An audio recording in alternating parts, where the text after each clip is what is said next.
I was shocked to find this in my time of actually laboriously trying to figure out, my existence, as well as the identity of black people, because we always thought we are black because of a curse or because of some misfortune.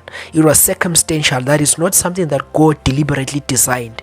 I felt inferior because of that until I discovered this, and then this is when it made a lot of sense in my life that no, I don't know why our black researchers never spoke of this. Why weren't we taught this in school, that black people were actually... Let's talk about religious cases for black slavery. A lot of Africans have been very much confused. Some have actually been offended by Paul's writings where he says, slaves, submit to your masters. Because a lot of people have actually been advocating that for pro-slavery. We're going to deal with that along this video.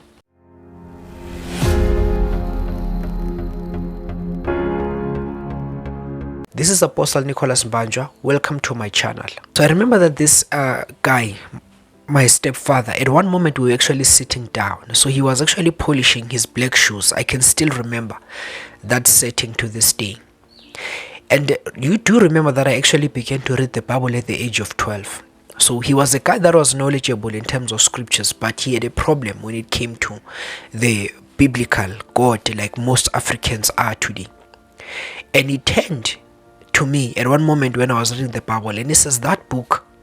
And then I was like, what is it, Bab Khateb? I normally called him Bab Khateb, and then he kind of went back to polish his shoes. So we normally argue, he and I, concerning some of the things and ideas and stuff. So he was that kind of a guy who would never be offended. So he brought in an environment that would be conducive to me to actually challenge him in terms of mind. So he used to challenge me in terms of mind and reasoning.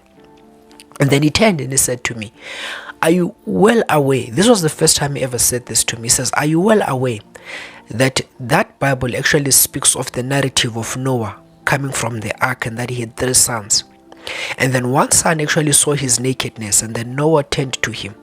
Noah then kissed the son, and he says to him, your children will actually be black. And he says, this is where black people emanated from. Now, I'd actually been reading the Bible from 4th and to and fro. So by this time I had actually read that account, but to me what he was saying was new. And then I went back right there at that very moment, and then he spoke that how that those people who were black were actually as a result of curse. And when he said this, I could see that the expression in his face changed. When I read that part, and I turned to him again right after that moment, and I said to him, but this is not here. Where is that? Because I cannot see it here. I'm about to tell you that whole story if you've never come across it, of Noah. And then he turned to me and he said, that book doesn't have everything. Many things were actually edited out, he said, by white men. Now, key thing that's important here, this really did confuse me. It kind of really did want to take out my faith, because it's when I actually tended to believe that the result of me being black has to do with a curse. This is not something that just my then stepfather actually was saying. It came just out of him. So there's 3 major religions we know. There's Jewish, Christianity, and Islam. All of them actually had a basis into this teaching. So we're about to deal with it. But first, let's go back to Genesis and look at that. This is Genesis 9. We know that it was after the flood. They came out of the ark in chapter 8, and then in chapter 9 the Bible tells us that Noah and his sons came out of the ark. And then the Bible says that Noah, after he gave out all the burnt offerings to God, God promised to never destroy the earth with a flood ever again. And then God made a promise that he will set out a rainbow. Every time there's rain, the rainbow would be a reminder that God will never do that again. Interestingly, we get to see Noah coming out of the ark, and then the Bible tells us that he planted a vineyard. When he planted a vineyard, then the Bible tells us that he was intoxicated. The guy, maybe he made out the first alcohol. I don't know, maybe it was the first time or what. But whatever he was doing, it actually worked, because the guy was drunk. The Bible says he entered into his tent and then he stripped himself naked. It was at this point where the scriptures tell us that the son of Noah, Ham, actually saw the nakedness of his father. So Noah had 3 sons. It was Shem, Ham, and Japheth. or Japheth. So these were the three sons that they had. And then Ham had a son by the name of Canaan by this time. And then we know by this that there were 4 wives. So these guys were the ones who were to populate the earth, because the flood had actually wiped out all the people on the earth.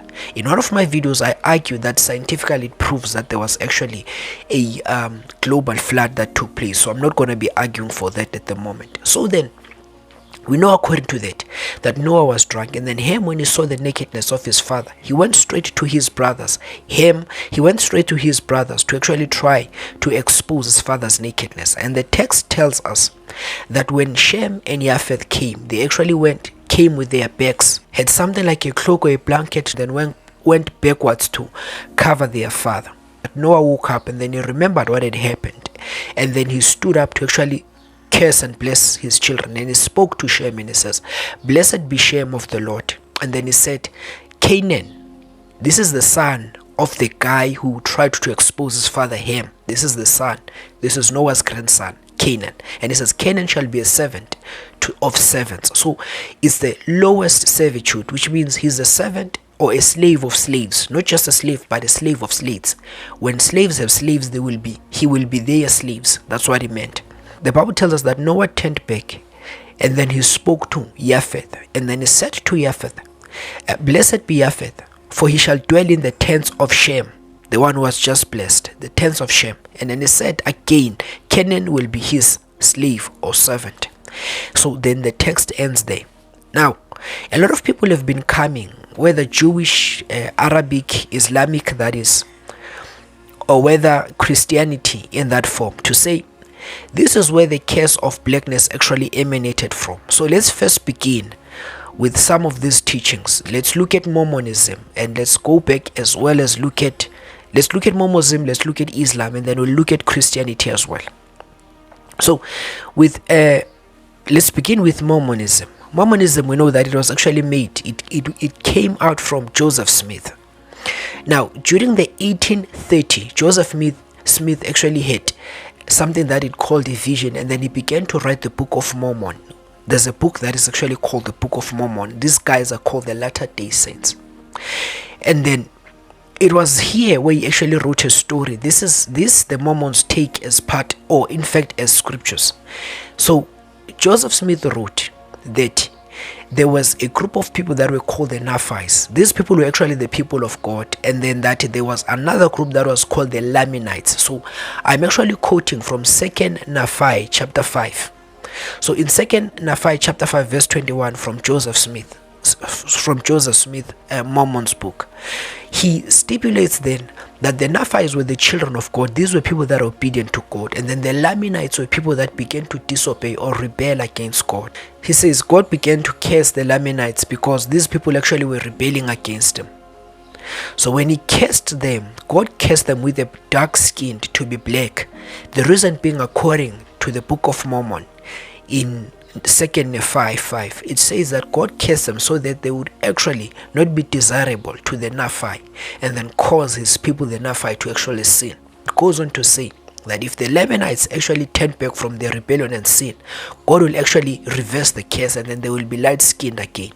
So this was in 1813. It was affirmed later because it comes out about thousands of years ago. It has been about thousands of years before Jesus even came. We're about to get to that.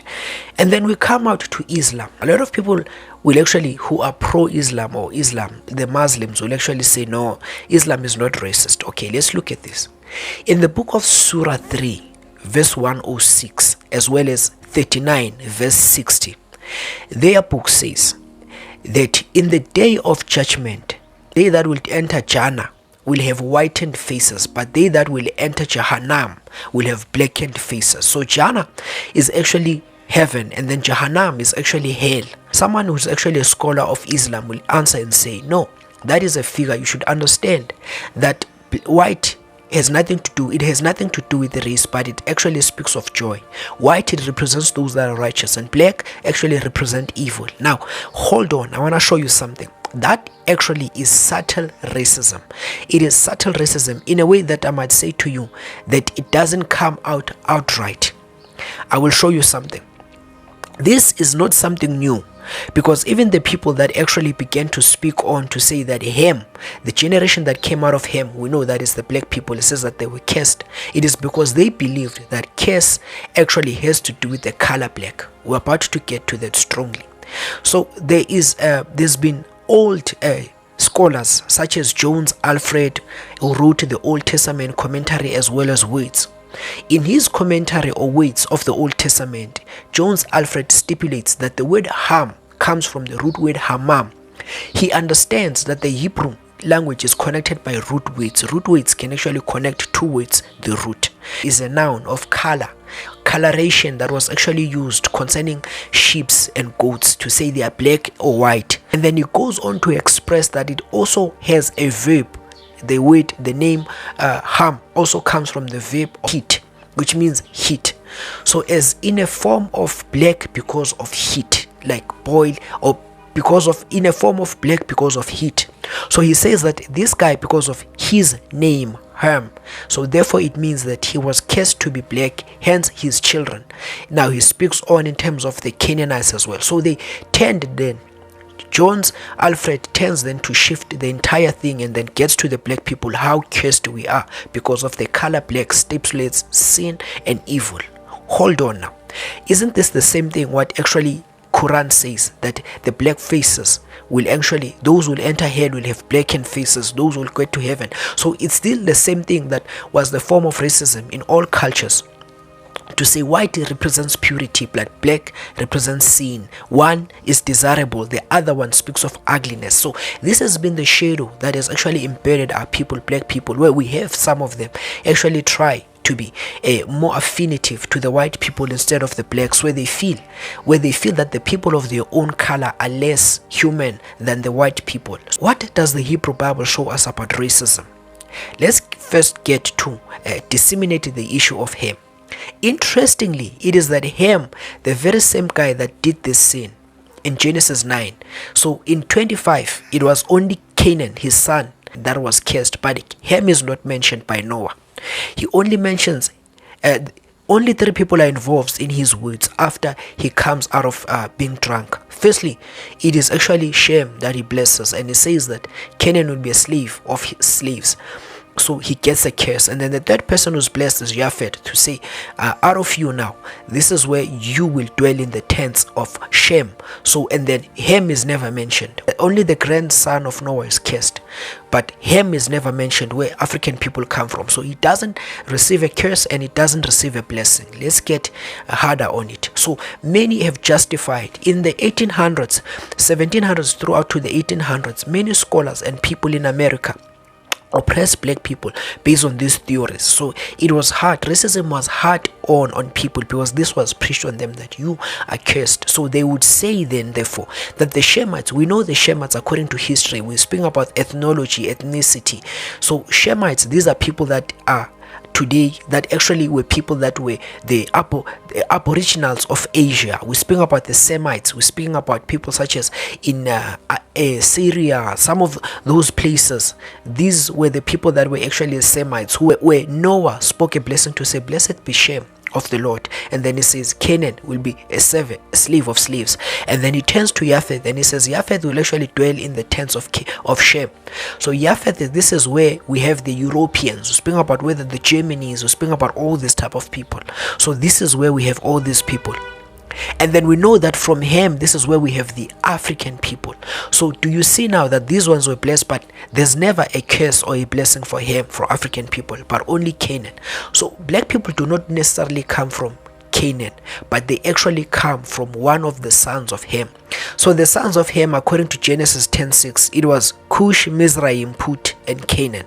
So these were the sons of Ham, the one who actually did not receive a curse. But only the last one who's mentioned, Canaan, was the one who was actually cursed to be a slave of slaves. These are the people that actually, they had the land of Canaan and then was conquered by the Shemites, which is a prophecy of what Noah actually predicted.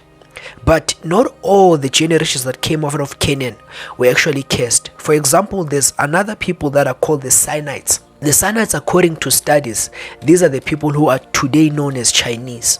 So is there any case with those people? No, but they are becoming globally dominant, and they are beginning to take the entire wealth of the world to themselves. So we see no case in that fact. This was actually something that was a twist of Genesis 9, in order for black people to actually be poisoned that we are less from God than we're supposed to be. So this was perpetuated in the 1800s, the 1700s in the United States, until to the time of the Civil War by Abraham Lincoln, where the north of the United States said no, black people should not be slaves, where the south of the US said black people should be slaves. So there was war between whites. A lot of blood was spilled and a lot of people died because of this war. Here in South Africa, we have a person that is actually called Verwoerd. Verwoerd, some people attribute to him as the architect of apartheid, where in 1948 the National Party came to power, and when it came to power, it enforced the policy of apartheid, which means partying or segregation between blacks and whites. But let me introduce you to this. This was not the initial stage or the setting of apartheid. It's been there before. This guy, he's just that when he came out, he actually reinvented it. He began to redefine it. Verwoerd. The interesting part about him is that he was a theologian. He had studied theology, and he was somewhat like a professor of theology. This guy was great. So he also was a person who believed that biblically or religiously black people should be oppressed. So I believe that he took this from here as well, because he believed that the color black stipulates that of curse. Arabs also went on to actually capture a lot of black people and then turned them to slaves, because they also perpetuated this thing to say blackness actually refers to curse. Then what does the Bible say about this? Let's look into the Bible. Does the Bible actually speak of the color black as curse? Interestingly, we have different names for black in the Hebrew Bible. The one that actually speaks like outright black is actually shakor. Is the Hebrew word shakor. What this word means, it means black in terms of color. And then there's actually another name that actually speaks of night in the Hebrew for blackness. It's the contrast where the Bible speaks of Arafel and the Koshek. There's the two types of darkness. There's Arafel and then there's the Koshek. They are not the same. So these also speak of darkness, and then the other one, remember, is the Shakor. And we also move from then on, and then we find that the Hebrew Bible actually says that Ham gave birth to a son who was called Cush. When we turn this word in the Septuagint, the name Cush is Hebrew. If we turn it to Greek, it would actually mean something different. It would mean Ethiopia. So Ham gave birth to Ethiopia. So Ethiopia is the firstborn, which might mean to us that the firstborn, because the law first mentioned that the firstborn of Ham was actually Ethiopia. So the story, I'm not on the story of Noah necessarily to say what Ham did. I'm going to say what the Bible says, where it doesn't say, I won't say. So we see therefore that then Ham gave birth to who was to be called Cush, the guy who actually is very prominent in what I'll be saying. Now I want to show you something. So Jones Alfred says the name Ham means Hammam, comes from the root Hammam, coloration of black and white in terms of goats and their color, brown or dark or whatever. And then he goes on to also speak that in the Hebrew it can also come from the verb, which actually means a heat of blackness. That is fair, because even the name Cush, we do not know its definition or meaning until we get to the Septuagint Bible, which was written earlier than the New Testament. In the Septuagint Greek, the name Cush actually is translated Ethiopia, which means a face burnt or burnt face, like from the sun, the idea of being burnt by the sun, darkness there. So we intimate therefore that Cush means blackness because of the sun.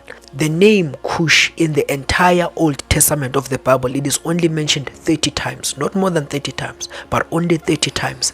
30 represents the number of salvation. It represents the number of redemption, they that need to be redeemed.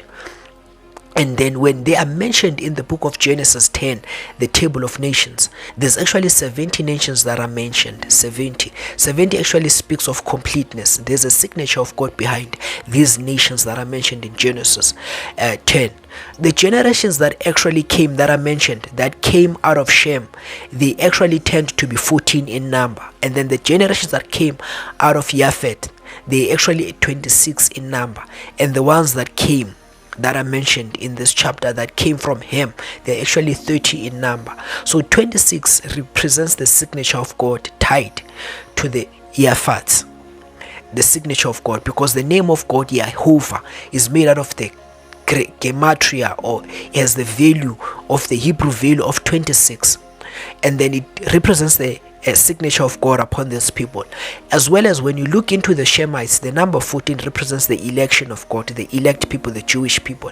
We look back again into the book of Revelation, the 144,000 from all the tribes of Israel. Now let's come to the people of the Hamites. The 30 represents those that actually are set out for salvation, the redemptive ones, the redeemed ones, the ones that are actually set out to be redeemed.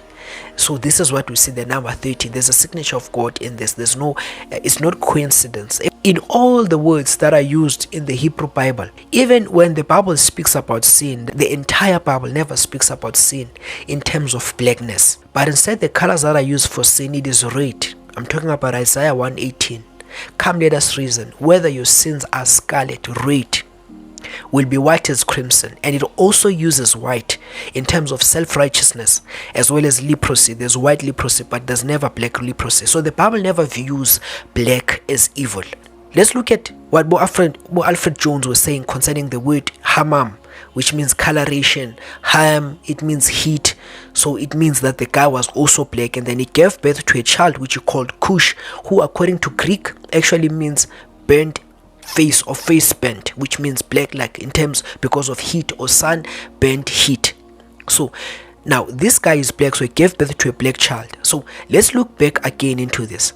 Now before even Noah would curse the grandson Canaan, the grandson which is actually the son of Ham, it doesn't make sense that the child would actually be called Ham. It would be a name, because names are given from birth, and then because of the father would curse him later when we see him not cursed but his grandson. It doesn't make sense. Or maybe that his color changed because of after the curse, because the Bible would have stipulated that his name was this before it became this, like it does with cities and peoples before Peter, Jacob and all of that.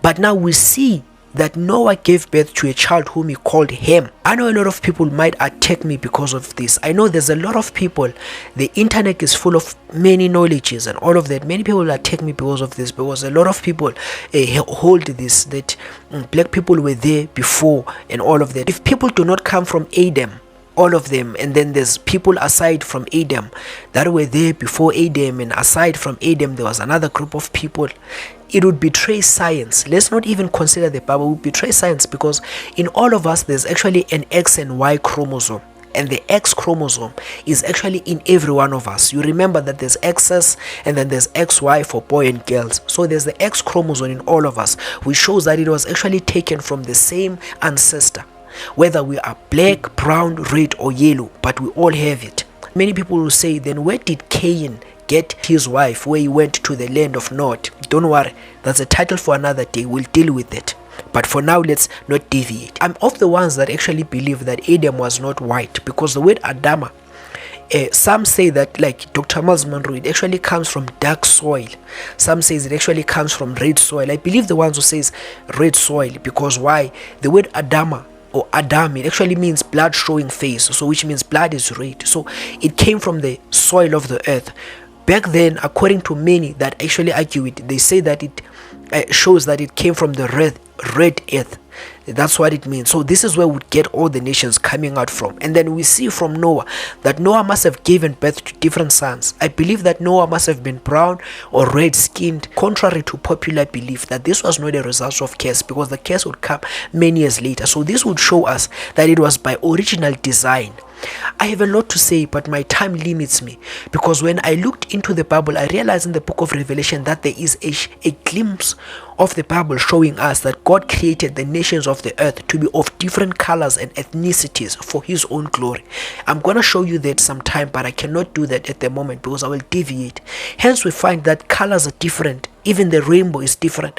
Even the ants, they are different. There's red and black ants. So all of these things can actually show us All of these things are there to actually show us that God used these things to actually signify his glory. There's Cush, which means bent face, or Cush, or maybe Ethiopia, gave birth to Nimrod. Ethiopia, remember, is Greek word. Cush is Hebrew. Gave birth to Nimrod. He began to be a mighty one on the earth. This is the first dictator the Bible introduces us to. And the Bible speaks, it says that Nimrod, he was a mighty hunter. He's the third generation of actually the black man Ham.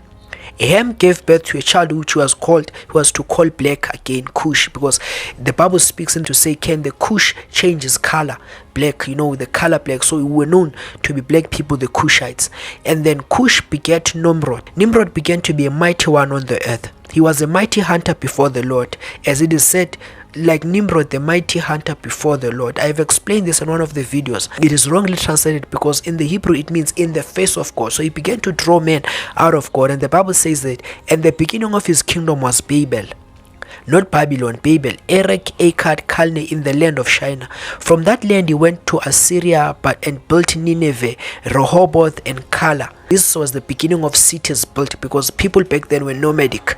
Like you saw Noah went to his tent. So this was the first man that actually built cities, Nimrod. So the problem now begins with this, that when I studied this, I was shocked to find that instead of me anticipating that Cush would actually begin in Africa, I see Nimrod, and the Bible shows us that he went on to build cities in the Middle East, as far stretching as to the eastern side of Asia. We know that it's Babel, Calneh, all of these cities, as well as Nineveh, Assyria. This is where it confused my start of the text, because I expected that Nimrod would actually go back to be in Africa. Until recently, it's where we actually see the findings of archaeology, as well as the researchers that actually began to surprise us. Let's do a quick recap before we move forward. So Ham is actually the progenitor of the African people. He gave birth to Cush. Cush, in the Hebrew we know it's Cush, but in the Greek it's actually Ethiopia. And then he gave birth again to Mizraim. Mizraim is Hebrew. In Greek it would actually be Egypt. So Cush and Mizraim, or Ethiopia and Egypt, these were brothers from the same father. I know a lot of people think that black people really emanate from Egypt. It's not really true, but these were brothers, because even with the Egyptian carvings and drawings, when they depict themselves, they are yellowish. And then us, the Nubians, when they depict us Nubians, Ethiopians, we are dark in their drawings. When we look into that, there's also a third son called Put, where the Libyans come from. And then there will be Canaan. Talking about Cush, from where the black people come from. This is different from Mizraim, because Mizraim, yes, he was a son of Ham, who actually was the first colorless black, according to the commentaries, as well as scholars, as well as Alfred Jones, who were racist back then. So he's the father of Africans, yes. So Mizraim might have been yellowish, maybe, or something, because light skin, we have light skinned black people even to this day. It's not a new thing, so it might have been like that. But when we get to Cush, it's where we get dark. Now we're talking about the typical Africans that are well known all over the world, black Africans. So when he gives birth to a child, who's called Nimrod. I'm sure this guy could not survive. He could not survive coming from a second generation of black people. So this guy walks up to the northeastern lands, and then he builds cities and kingdoms. It doesn't come to Africa. Therefore, I want to stop here and then draw your attention to something remarkable in my study of the Bible, as well as study of research. I found something, and I was shocked to find this in my time of actually laboriously trying to figure out, my existence, as well as the identity of black people, because we always thought we are black because of a curse, or because we are black because of curse, or because of some misfortune. It was circumstantial. That is not something that God deliberately designed. I felt inferior because of that until I discovered this, and then this is when it made a lot of sense in my life, that no, I am black by design. God actually created me to be black by design. There's a reason for that, and it is for his own glory, not man, but for his own glory. And then I can take identity to my culture. culture, not traditions, not worship of ancestor, but culture. And to my culture, I speak about being black and then loving who I am, as well as enjoying where I come from, as well as my African heritage. I'm talking about even to be grateful with the ancestry I come from, but not to worship it. So this is who I am as a black person, not ancestors, but no, not ancestor worship, but God worship, but being glad because of who I am and where I come from. So this tend to make a lot of sense, and then it gave me a lot of pride in the God of the Bible. So therefore, I want to show you something about black people that we're not taught. I don't know why our black researchers never spoke of this. I've never heard anyone speak about this. I've never seen the research about this, but there's books there, written about this, but no one says anything about it concerning us black people. And it is the one thing I believe that it made a lot of people I believe that it is the one thing that it is the one defining line, and it is the one thing that brings courage to our identity and as who we are as Africans. So there's been an excavation discovered in Babylon. And then this excavation was discovered along the 1700s. And scholars actually found tablets as well as what would be called the cuneiform, the ancient writings that would be attributed to a people called the Sumerians. So when I speak about the Sumerians, write this down. It should make sense to you. Sumerians existed at 3500 BC. And then they existed in a land which is south of Mesopotamia, which today would be called Iraq. After the Sumerian people, they were actually conquered by the Akkadians in 2200 BC. And then the Akkadians evolved to what would be known as Babylon. Now, I hope you understand. There was first Sumerians. These were original or primitive people in the land of Babylon, conquered, which was about 3500, conquered in 2200 BC by the Akkadians, who evolved to what is known as Babylonians. Let's draw back now. So a lot of people believed that there's never been such an ancient city as called Babylon. It's just a myth found in the Bible. There's no proof in the world. Until by coincidence, a specific person who was a British stumbled upon some findings, and they discovered some inscriptions and writings, and then went out to do an excavation, and then found that there's ruins that actually bear mark to what would be called Babylon, ancient Babylon. And then many people began to stipulate, or scholars began to actually suspect, that the Sumerians, the ancient people who built, who were the original or primitive people of Babylon, were actually black people, the Ethiopians. So that before they migrated, or so that they actually had migrated to this place before, so that this was there. This was actually refuted by many well-known scholars. I'm talking about such as Benson Baron. Benson Baron wrote a book when he speaks of ancient histories, and then it was in 1854, and then he said, no, Nimrod was not a black man, but Nimrod actually was a Cushite, based on geography, but not based on ethnicity. So he went on to argue this, that Nimrod could not be black. This was in 1854, and then about 4 years later, they came out another scholar by the name of Sir Henry Rawlinson, who would be very, very remarkable and who would turn the tide of history. Sir Rawlinson would actually go on to be well received by the academic fields or scholars. He actually discovered that the cuneiforms, in the cuneiform, this is a type of a writing that was ancient. It was attributed to the Babylons. They could not actually decipher it. They had a hard time deciphering it. I'm telling you something that is on records, not something that is a guesswork. You can find the book called Ancient History by George Rawlinson. But I'm talking about here Henry Rawlinson, who's believed to be the brother of George Rawlinson. George Rawlinson is also an academic. He was actually a professor of Oxford and Canterbury University. That's how powerful he was. So these guys were researchers who were thorough in their work. So Henry Rawlinson discovered these cuneiforms. He went back to actually try to decipher them using the Akkadian language, which is the group that actually evolved to be Babylon, which is the group in 2200 BC that evolved to be Babylon. And when he actually employed the system of writing, he found that there's not even a similarity. So these people were not Akkadians. And then he went on then to try to use the Egyptian writings to actually try to decipher this cuneiform. It wasn't him alone, but also Edward Henk. So Edward Henk also did stipulate in his writings.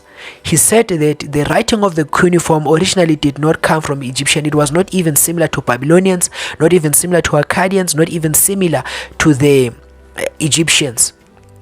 So there's a difference between the Sumerians and the Babylonians. They all stayed in the same land, but Sumerians came first. So what is the difference between the Sumerians and the Babylonians? The Babylonians actually speak a Semitic language which is more inclined to Hebrew, Aramaic. It's more inclined to Hebrew, while the Sumerians speak a language that is contrary. It's non-Semitic.